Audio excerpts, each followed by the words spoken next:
ഈ ലോകത്തിലെ ഏറ്റവും കരുത്തുറ്റ ചാരസംഘടന ഏതാണെന്ന് ചോദിച്ചു കഴിഞ്ഞാൽ നമ്മൾ ആദ്യം പറയുന്ന പേര് ഇസ്രായേലിൻ്റെ മൊസാദ് എന്ന് പറയുന്ന ചാരസംഘടനയായിരിക്കും. ഇസ്രായേലിൻ്റെ സുരക്ഷാ കവചമാണ് ഈ മൊസാദ് എന്ന് പറയുന്ന ചാരസംഘടന. എന്നാൽ ആ മൊസാദിനെ 2011 മുതൽ 2016 വരെ നയിച്ച ഒരു വ്യക്തി, ഇസ്രായേലിൻ്റെ രഹസ്യങ്ങളുടെ കാവൽക്കാരനായിരുന്ന ഒരു വ്യക്തി തമീർ പാർഡോ എന്ന് പറയുന്ന മനുഷ്യൻ കഴിഞ്ഞ ദിവസം ചില വെളിപ്പെടുത്തലുകൾ നടത്തി. ഞെട്ടിപ്പിക്കുന്ന വെളിപ്പെടുത്തലുകളായിരുന്നു അത്.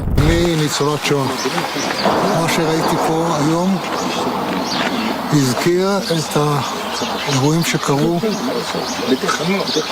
במאה הקודמת במדינה מאוד מפותחת בגלל תופעות שנראו שם כלפי היהודים, ואני מרגיש בושה להיות יהודי פה. ഞാനൊരു ജൂതനായതിൽ ലജ്ജിക്കുന്നുവെന്നായിരുന്നു അദ്ദേഹം പറഞ്ഞു വെച്ചത്. ഇസ്രായേലിന്റെ ഏറ്റവും മികച്ച ചാരസംഘടനയായിട്ടുള്ള മൊസാദിന്റെ മുൻ തലവനാണ് ഇക്കാര്യങ്ങൾ പറഞ്ഞു വെക്കുന്നത് എന്ന് നാം പ്രത്യേകം മനസ്സിലാക്കേണ്ടതുണ്ട്. ഇത് പറയുന്ന സമയത്തൊക്കെ നമ്മുടെ നാട്ടിലെ സംഘികളും ക്രിസംഘികളും പതിവായി ഉന്നയിക്കുന്നൊരു വാദമുണ്ട്. ഇതൊക്കെ ആരെങ്കിലും പടച്ചുവിടുന്ന വെറുതെ കെട്ടിച്ചമച്ചുണ്ടാക്കുന്ന വ്യാജ വാർത്തകളാണെന്നും പച്ചക്കള്ളമാണ് എന്നൊക്കെയുള്ള സ്ഥിരമായ വാദങ്ങൾ.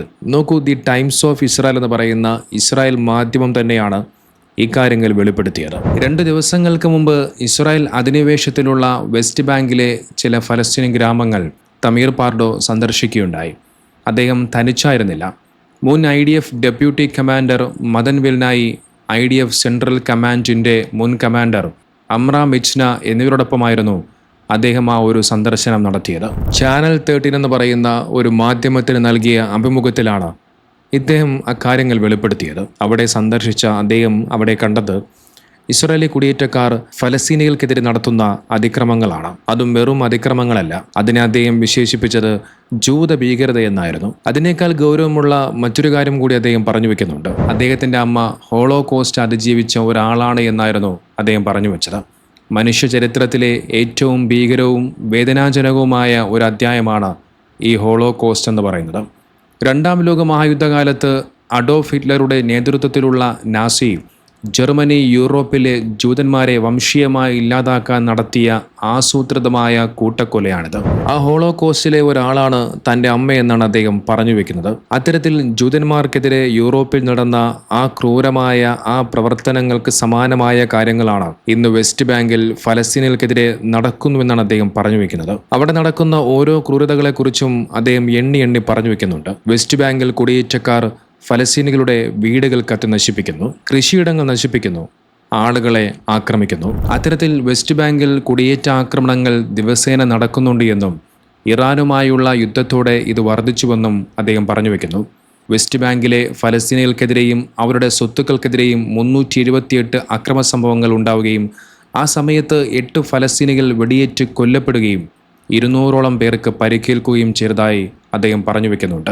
ഇത്തരത്തിലുള്ള നിരവധി ക്രൂരതകൾ ഫലസ്തീൻ ജനത അനുഭവിക്കുന്നുണ്ട്. എന്നാൽ ഇതിനൊന്നും അവിടെ നിയമമില്ലാത്ത അവസ്ഥയെന്നാണ് അദ്ദേഹം പറയുന്നത്. മറ്റൊന്ന് അദ്ദേഹം പറയുന്നത് ഭരണകൂടത്തിൻ്റെ മൗനത്തെക്കുറിച്ചാണ്. ഇസ്രായേൽ സൈന്യവും പോലീസും ഈ അതിക്രമങ്ങളെല്ലാം കണ്ടു നിൽക്കുകയാണ് എന്നും അതുമാത്രമല്ല പലപ്പോഴും അക്രമികൾക്ക് അവിടെയുള്ള ഭരണകൂടവും പോലീസുമെല്ലാം സംരക്ഷണം നൽകുന്നുവെന്നായിരുന്നു പാർഡോയുടെ മറ്റൊരു വിമർശനം എന്ന് പറയുന്നത്. മറ്റൊന്ന് അദ്ദേഹം പറയുന്നത് ഇറാനോ ഹമാസോ അല്ല, നേരെ മറിച്ച് ഇസ്രായേലിൻ്റെ നിലനിൽപ്പിന് ഏറ്റവും വലിയ ഭീഷണി രാജ്യത്തിനുള്ളിലുള്ള ഈ തീവ്രവാദമാണെന്നായിരുന്നു അദ്ദേഹം പറഞ്ഞു വെക്കുന്നത്. ഇവിടെ നാം മനസ്സിലാക്കേണ്ട മറ്റൊരു കാര്യം കൂടിയുണ്ട്. യെശയ്യാഹു ലേബോവിച്ച് ഇസ്രായേലിലെ ഒരു പ്രശസ്ത തത്വചിന്തകനായിരുന്നു അദ്ദേഹം. വർഷങ്ങൾക്ക് മുമ്പ് അദ്ദേഹം ഇസ്രായേലിന് ഒരു മുന്നറിയിപ്പ് നൽകിയിരുന്നു. മറ്റൊരു ജനതയെ അടക്കി ഭരിക്കാൻ ശ്രമിക്കുന്നത് ഇസ്രായേലിൻ്റെ ധാർമ്മികതയെ നശിപ്പിക്കുമെന്ന മുന്നറിയിപ്പാണ് അദ്ദേഹം അന്ന് നൽകിയത്. ഇസ്രായേലിലെ ഏറ്റവും പ്രശസ്തനായ ശാസ്ത്രജ്ഞൻ കൂടിയായിരുന്ന യെശയ്യാഹു ലേബോവിച്ച് ഇസ്രായേലിൻ്റെ രാഷ്ട്രീയ നിലപാടുകളെ അദ്ദേഹം കടുത്ത ഭാഷയിൽ പലപ്പോഴായി വിമർശിച്ചിരുന്നു. 1967 6 ദിവസത്തെ യുദ്ധത്തിന് തൊട്ടു പിന്നാലെ അദ്ദേഹം നടത്തിയ ചില നിരീക്ഷണങ്ങളാണ് അദ്ദേഹത്തെ ലോകം മുഴുവനും ശ്രദ്ധിക്കപ്പെട്ടത്. അദ്ദേഹത്തിൻ്റെ പ്രധാനപ്പെട്ട വാദങ്ങൾ ഇങ്ങനെയായിരുന്നു. അതിലൊന്നാമതായി അദ്ദേഹം പറഞ്ഞു വെച്ചത് മറ്റൊരു ജനതയെ അടക്കി ഭരിക്കുന്നത് ഇസ്രായേലിനെ നശിപ്പിക്കുമെന്നായിരുന്നു. 1967 ഇസ്രായേൽ വെസ്റ്റ് ബാങ്കും ഗാസയും പിടിച്ചെടുത്തപ്പോൾ ആ പ്രദേശങ്ങൾ ഉടൻ തന്നെ വിട്ടുകൊടുക്കണമെന്ന് ലേബോവിച്ച് വാദിച്ചിരുന്നു. ഫലസ്തീനികളെ അവരുടെ സമ്മതമില്ലാതെ ദീർഘകാലം അടക്കി ഭരിക്കാൻ ശ്രമിക്കുന്നത് ഇസ്രായേലിൻ്റെ ജനാധിപത്യത്തെയും ധാർമ്മികതയും തകർക്കുമെന്നുള്ള മുന്നറിയിപ്പായിരുന്നു അദ്ദേഹം അന്ന് നൽകിയത്.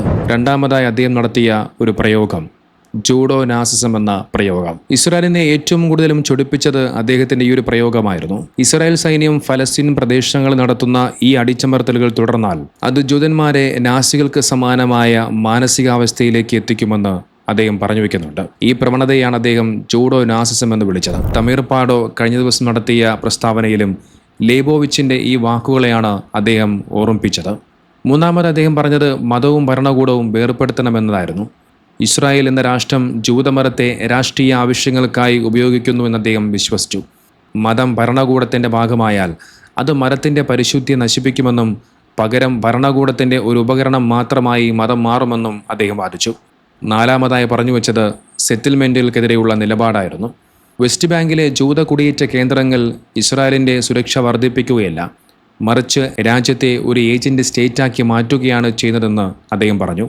ഇത് ഇസ്രായേലി സമൂഹത്തിനുള്ളിൽ വലിയ വിള്ളലുകൾ ഉണ്ടാക്കുമെന്നും അദ്ദേഹം മുൻകൂട്ടി കണ്ടു. ചുരുക്കത്തിൽ പറഞ്ഞാൽ ഈ ഒരു അധിനിവേശം തുടർന്നുകൊണ്ടിരുന്നാൽ, അതായത് ഫലസ്തീനികൾക്കെതിരെയുള്ള ഇസ്രായേലിൻ്റെ ഈ ഒരു അധിനിവേശം തുടർന്നുകൊണ്ടിരുന്നാൽ ഇസ്രായേലിനെ ഒരു കൊലയാളി രാഷ്ട്രമാക്കി മാറ്റുമെന്നതായിരുന്നു അദ്ദേഹം അന്ന് നൽകിയ ആ ഒരു മുന്നറിയിപ്പ്. അന്ന് ഇസ്രായേൽ സമൂഹം അദ്ദേഹത്തെ ഒരു രാജ്യദ്രോഹിയായി വരെ കണ്ടിരുന്നു. എന്നാൽ വർഷങ്ങൾക്കിപ്പുറം മൊസാദിൻ്റെ മുൻ ഉദ്യോഗസ്ഥനായിരുന്ന തമീർ പാർഡയെ പോലെയുള്ള സുരക്ഷാ ഉദ്യോഗസ്ഥർ പോലും ലേബോവിച്ച് പറഞ്ഞു വെച്ച കാര്യങ്ങൾ ശരിയാണ് എന്ന് സമ്മതിക്കേണ്ടി വരുന്ന ഒരു കാഴ്ചയാണ് നമ്മളെല്ലാവരും കാണുന്നത്. അന്ന് ലേബോവിച്ച് ആ കാര്യങ്ങൾ പറഞ്ഞു വെക്കുമ്പോൾ അദ്ദേഹത്തെ ഭ്രാന്തനെന്ന് വിളിച്ച വ്യക്തികളിൽ ഒരാൾ കൂടിയായിരുന്നു ഈ തമീർ പാർഡോ. എന്നാൽ ലേബോവിച്ച് അന്ന് പറഞ്ഞത് ശരിയായിരുന്നുവെന്ന് അദ്ദേഹം ഇന്ന് സമ്മതിക്കുകയാണ്. അധികാരം കൈയാളുന്നവരുടെ ക്രൂരതകൾ കാണുമ്പോൾ തനിക്ക് തൻ്റെ ഐഡൻറ്റിറ്റിയിൽ തന്നെ ലജ്ജ തോന്നുന്നുവെന്ന് അദ്ദേഹം പറയുമ്പോൾ അത് ഇസ്രായേലിൻ്റെ ആഭ്യന്തര രാഷ്ട്രീയത്തിൽ വലിയൊരു വിള്ളലാണ് സൂചിപ്പിക്കുന്നത്. ഇതൊരു സാധാരണ വ്യക്തിയുടെ പ്രസ്താവനയോ സാധാരണ ഒരു വാർത്തയൊന്നുമല്ല. ലോകത്തിലെ ഏറ്റവും വലിയ ചാരസംഘടനയായിട്ടുള്ള മൊസാദ് എന്ന് പറയുന്ന ചാരസംഘടന നയിച്ച ഒരു വ്യക്തിയാണ് സ്വന്തം രാജ്യത്തിൻ്റെ പോക്ക് ശരിയല്ല എന്ന് വിളിച്ചു പറയുന്നത് എന്ന് നാം മനസ്സിലാക്കേണ്ടതുണ്ട്.